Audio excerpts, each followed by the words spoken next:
Hi guys, welcome to Rask Guitars. I'm going to give you a tour. Come on.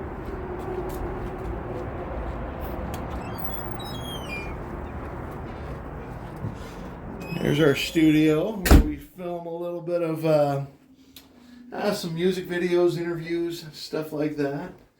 And yeah, this place is huge. This tour is going to take like seconds. So come on into the shop. And we'll start over here. This is Jeff. This is my employee of the month. Every month, over and over again, because he's my only employee. But, you know, we do all of our inlays, and so you kind of, just from right there is good. You can get, there you go. All right. Now, this is my table saw. Flip that around. There's my table saw. We're going to put another router in here. We recently redid the shop. We did a lot of moving around and organizing, and we got rid of a bunch of stuff that we needed to get rid of. And it's actually a lot more workable than it ever has been.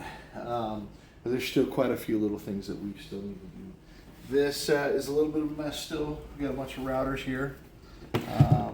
I have a few. I think I'm up to like 8 or 9 routers. But this is going to be a sanding station with dust collection. So that's what that's kind of designed for. This bench is going. This, you can see I got a half of a guitar bent already. But this bench is going to go, we're going to make a smaller traditional woodworking bench with bench dog holes and vices and stuff so we can use our hand tools at this location. Heart of my shop is probably my sander.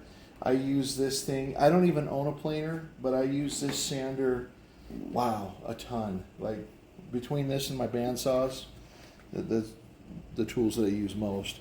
This right here is another really cool, amazing tool. This is my granite sanding block. I use this for a variety of things as well.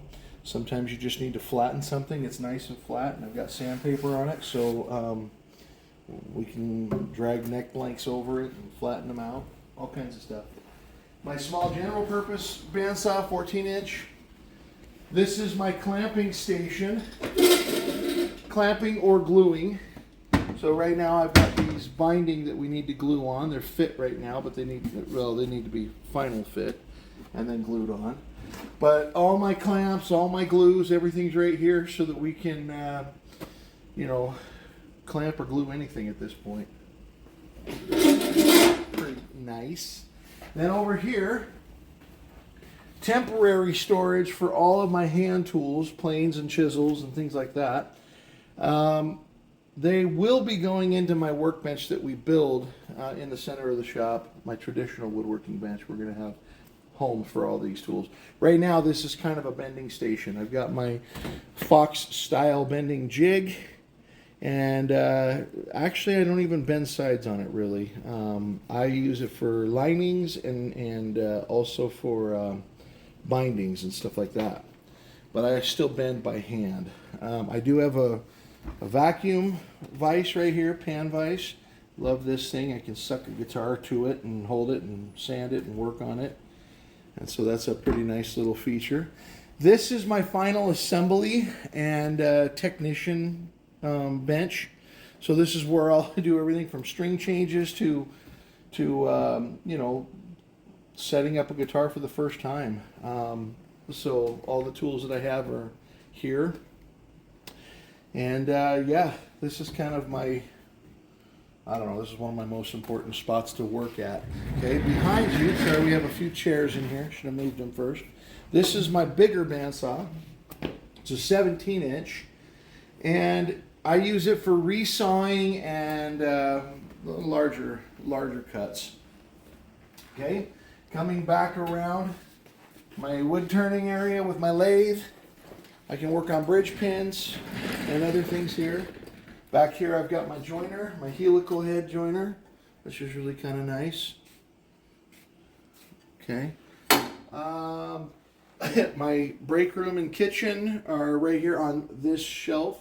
I guess these 3 shelves. And then back here is my Go Bar deck. I'll turn this light on. I'm about to put some lighting up around it. This is my old Go Bar deck, and I've used this for years, and it's been really good. And I used, you know, little 3/16 inch fiberglass rods. Well, this is actually going to go out and probably get given to somebody, some aspiring luthier. But this whole shelf is now a Go Bar deck, and so we just got these driveway stakes, and those work really well for Go Bars. These are 1/4 inch. Anything, the 5/16 are too thick, too much pressure. So this is my Go Bar deck. Okay, then that brings me back to the kind of the main workbench. This is like the most commonly used workbench. We sit down around this. It's kind of like the family dining room table when I have friends and apprentices in the shop working with me. You'll find us sitting here at this spot, and we might be doing anything from inlays to voicing tops, or even working on my computer. I used to have a desk, but I never used it. So I just sit here at this workbench with my computer and do all my CAD drawings and things like that. So that is it. I got my loft over here. We've got, you know, storage up there. If you look above the desks over here, this is where we got a lot of our backs and sides and tops and soundboard material and lumber storage. All these cubbies are the guitars that we're working on. I added it up yesterday. I got 30 guitars that are in process right now. Most of those are for orders, and so we've got a little bit of a waiting list. That's good. And somebody just rang my doorbell at home, which just came through my phone. Anyway, good stuff. Well, if there's any questions anybody has, feel free to you know, comment. Also, if you have something specific that you'd like to learn about, let me know. Put it in the comments. Maybe I'll do a specific video. I will show you one more thing. This is my bending iron over here. This is where I bend my sides. I actually really like to bend my sides on the bending iron because it's I feel more control. I can feel what's going on with the wood. And so it takes a little longer than using the Fox style bender, but I really love being able to feel what's going on. So that's how I do my sides. Okay, thank you. Have a great day. Bye.